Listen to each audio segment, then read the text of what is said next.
They tossed me out like yesterday's trash. No warning, no second chances. The reason? A worn-out MAGA hat I wore for my son, not for politics. They thought I'd just walk away. They had no idea who my son was. Well, they were about to find out. Clint Barnes, 61, had been mopping floors at Wintech Solutions for a decade. He kept his head down, did his job, never caused trouble. But today, something was off. Whispers, side eyes, awkward silence, all because of his MAGA hat.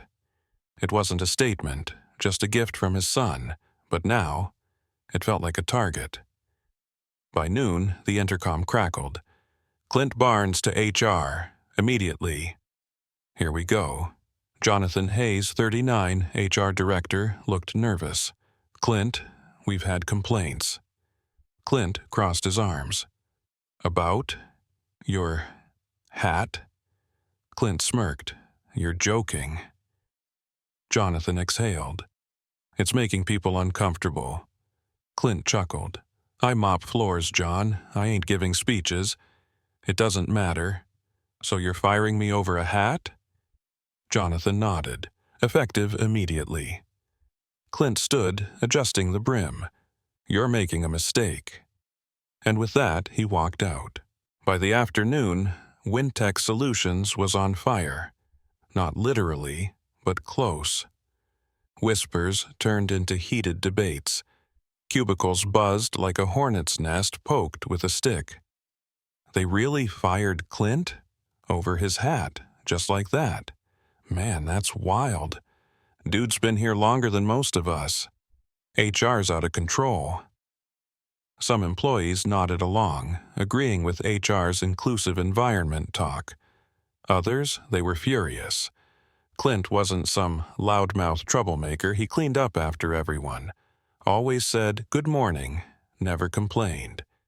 And now, tossed out like yesterday's trash. And then, things took a turn, because someone told the CEO. And the CEO's name?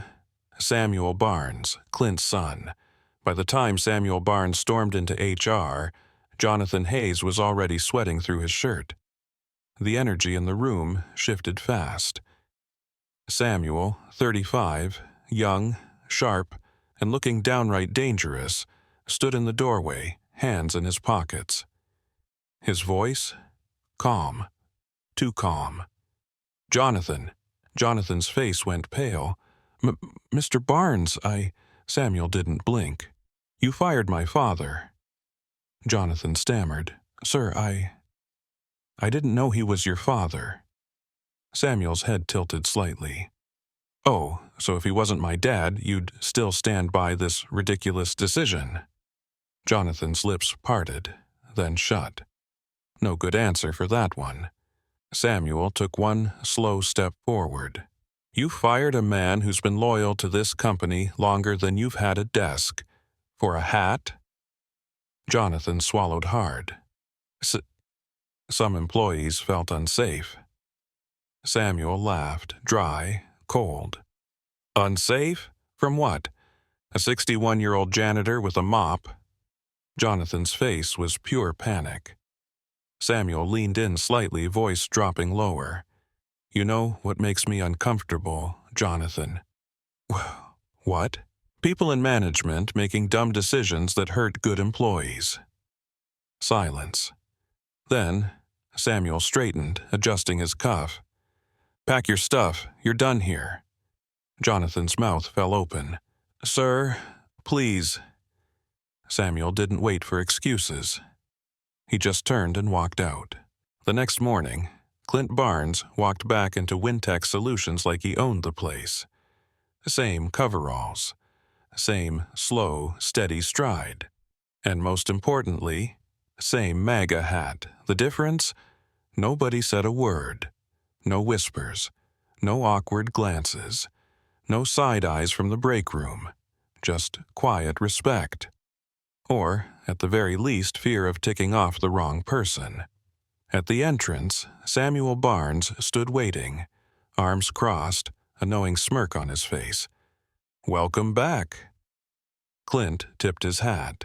"Didn't think I'd be." Samuel shrugged. "Turns out the company doesn't run too well without its best janitor." Clint chuckled. "So what, I get a raise for my troubles?" Samuel grinned. "Actually, I had something else in mind." Clint narrowed his eyes. "Oh?" Samuel reached into his pocket, pulled out a fresh ID badge, and handed it over. "Clinton Barnes, head of workplace culture." Clint stared at it for a second. Then he burst out laughing. "You're kidding." Samuel shook his head. "Nope. Your first job? Set better HR policies." Clint smirked, took off his MAGA hat, and placed it on Samuel's desk. "First rule, no more dumb rules." Samuel nodded, agreed.